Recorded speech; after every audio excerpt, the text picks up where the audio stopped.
Hello, everyone, and welcome to 100 Yards of Football Sports Talk Radio.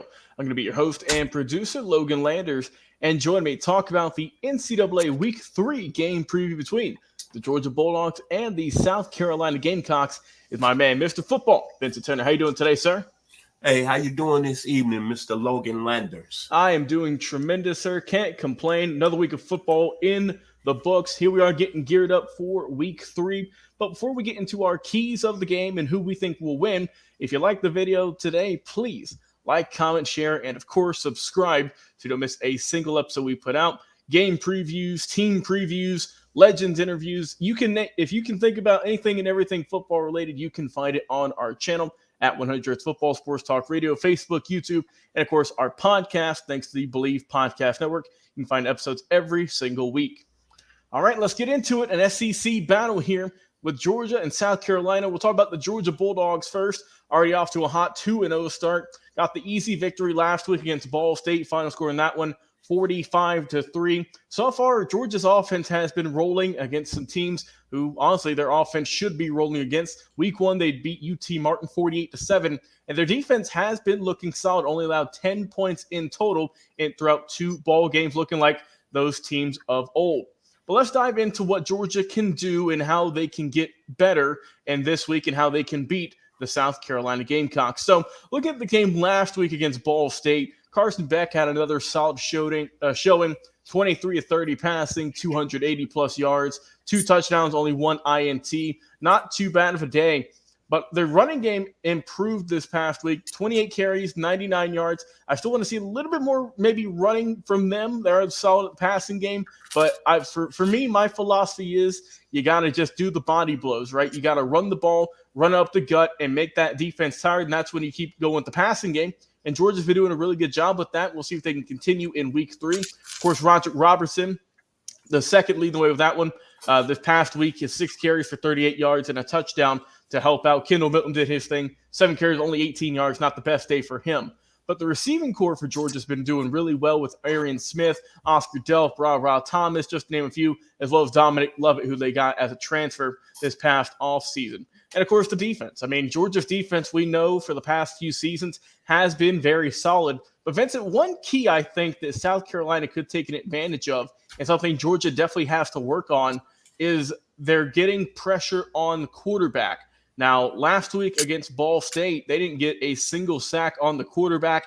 And against the UT Martin Skyhawks, all they got was 1 sack. So, I mean, not the greatest showing in terms of that interior defense that we've seen over the years from Georgia. Only 1 sack in 2 games. Not the greatest that we've seen here lately. So I would like to see a little bit more internal pressure get into that quarterback, either getting more quarterback hurries, pressures, knockdowns, and sacks. That's the only thing for Georgia, really, that they need to work on this week against South Carolina.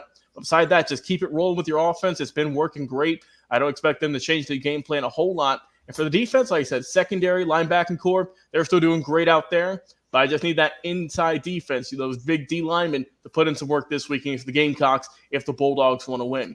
Mr. Turner, how can the Georgia Bulldogs win this ball game coming into week 3? Well, I'm going to say it very clearly, very shortly, get right to the point. When you look at the Georgia Dogs, you talk about their D-line. South Carolina gave up 9 sacks to North Carolina the first game this year.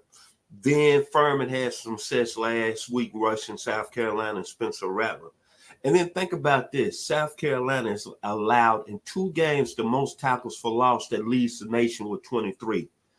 For me, it's all about the Georgia's defensive line, but most of all, their secondary. Then I'm looking at Carson Beck has gotten out of the gate slow the first 2 games.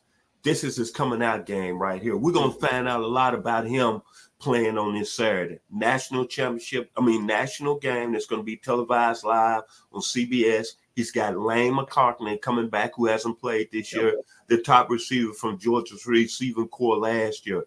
So it's all about Carson Beck to me. His coming out game, I don't even count the first 2 games of the season. It's a reliable opponent. Your first SEC game.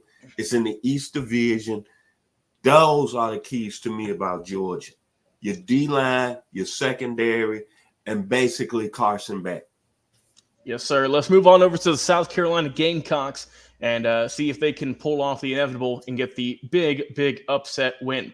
So we know South Carolina 1-1 on the season. A lot of hype going into that first game against North Carolina, already going to be a hot matchup. They fell in that one, 31-17. They came back last week, got the big win against Furman. Needed that one just to pick up their spirits. And right back at it, another tough matchup here, really for the next few weeks for South Carolina. Taking on Georgia this week. Got Mississippi State, Tennessee in a few weeks, and Florida. It does not get any easier for the Gamecocks. So for me, South Carolina's, if they want to get this game, they got to get some type of running game going. Look, I know Spencer Rattler's your golden boy. I'll get to him in just a second. But through 2 games this year, Vincent, 2 games, they've only racked up 106 yards on the ground in total.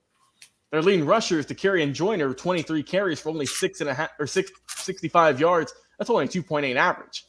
In Georgia, you got to throw everything at them. And their lack of running game, they've got to try and get that figured out as soon as they can, just to diversify their offense. Because we know Spencer Rattler, how talented he is, what he did, and how he's been doing at South Carolina. Against Furman last week, 3 touchdowns, 345, 25 and 27 looked really strong. But like you said, that was against a lesser competition. Against North Carolina, he didn't get anything. No touchdowns, no interceptions. He threw for a lot of yards, but they just could not get the end zone in terms of him with his receivers. They do have some really good players, though. Let's not get it twisted on the receiving corps. Xavier Legette, he did great against North Carolina. Against Furman, like I say, he didn't do a whole lot, but I think that, or excuse me, he did great against Furman as well. Six catches for 118 yards with a touchdown. So if you're Georgia in the secondary, watch out for him. Eddie Lewis as well, putting in some work. But honestly, for South Carolina, like we've said, that's a lot of teams who have faced Georgia here in the last few years. You got to play a perfect game. You can't get turnovers. You can't fumble the ball. You can't give up interceptions. So Spencer Rattler's got to do what he's been doing, just keeping it safe, playing well. And I need that receiving core. I need the running backs to really get it rolling this week if you want to defeat the top dogs in Georgia. Vincent, how can South Carolina pull off an upset? Hey, man, when you got one of the top quarterbacks going into the 2024 NFL draft, a guy who back a few years ago was the #1 quarterback in the country, I think it all relies on him. South Carolina, Spencer Rattler has been solid. Not the offensive line, but when he's had time, 816 yards, 8 touchdowns, 0 interceptions. The bottom line, Georgia's secondary hasn't been tested. Kamari Lassiter, Javon Bullock, they have not been tested. And this was a defense. Remember last year, a Georgia defense, outside Chris Harris, who's now playing with the Las Vegas Raiders, gave up 850 yards in the last 2 out of 3 games. They gave up a lot of yards against LSU in the SEC championship game, and C.J. Stroud lit them up like a Christmas tree. 850 yards and 7 touchdowns. The bottom line, that's the way South Carolina is going to win that game on Saturday. Let your best player, let your best NFL talent, let him go to work. But he's got to have time now. Mm-hmm. Remember, they gave up 9 sacks against South Carolina in that first game. And last week, Furman had some success rushing Mr. Rattler. But when he's hot, that's why I call him the Rattler man out of the state of Arizona. He was the #1 recruit, played high-level football at Oklahoma. Things didn't work out. I wouldn't be mad if I lost a job to a guy like Caleb Williams. But at the end of the day, Spencer Rattler's done everything that I expected him to do when he came over there to South Carolina. And it hasn't been him that hasn't played very well. And that's going to be, Logan, the most important part to me to this football game on Saturday evening. Georgia's secondary, and as you said, they D-line, can they get pressure? If they cannot, Spencer Rattler can light you up, and he can show you can make all the throws. Let me repeat it one more time. 816 yards, 9 touchdowns, 0 interceptions so far on the year. Yes, sir. So my final prediction for this game, I'm going to go with the Georgia Bulldogs getting a win this one. We're improving to 3-0 on the year, remaining undefeated. Give me Georgia 34 and give me the South Carolina Gamecocks 24 as well. It's a 10-point ball game. I think South Carolina is going to put up some good numbers. Like you said, as long as Spencer Rattler can remain calm, can have some time in the pocket, he can do some damage. I expect him to get a few shots in during this game on Saturday. Mr. Turner, your final score. Well, when you're looking at this game particularly, Georgia to me has not really shown nothing in the first 2 games. This is Kirby Smart's ammo. The bottom line, You think Georgia is not a team that deserve to be on top of the mountain, but go back last year when it was for them ready to play. I go back to the Tennessee game, how that defense played so well off the charts.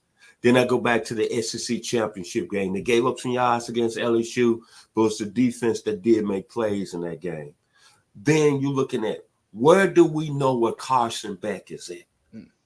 The first 2 games of the season, I'm not going to even say but I'm not even going to count that against Mr. Beck.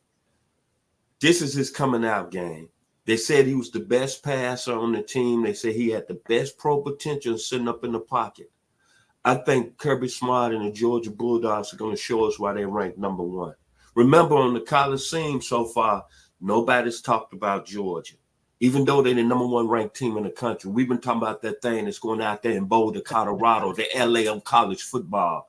Then we're talking about the big upset last week, the Horns of Texas, Steve Sarkisian going down to Tuscaloosa, right down the road from where we're from, and landing on Alabama.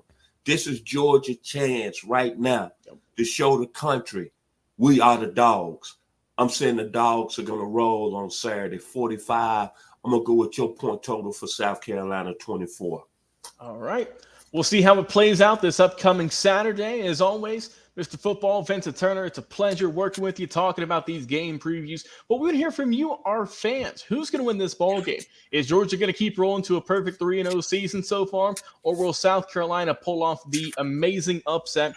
Like I said, drop a comment on our Facebook or YouTube channels. And, of course, check out our podcast, thanks to the Believe Podcast Network, on any of your networks you enjoy, Spotify, Apple Podcast, iTunes, iHeartRadio, wherever it is you like to listen to your shows. Like I said, every week you can find some great content on there. Once again, Mr. Turner, thank you so much for coming on, sir. It is a pleasure. I've been your host and producer this evening, Logan Landers. Enjoy the rest of your night.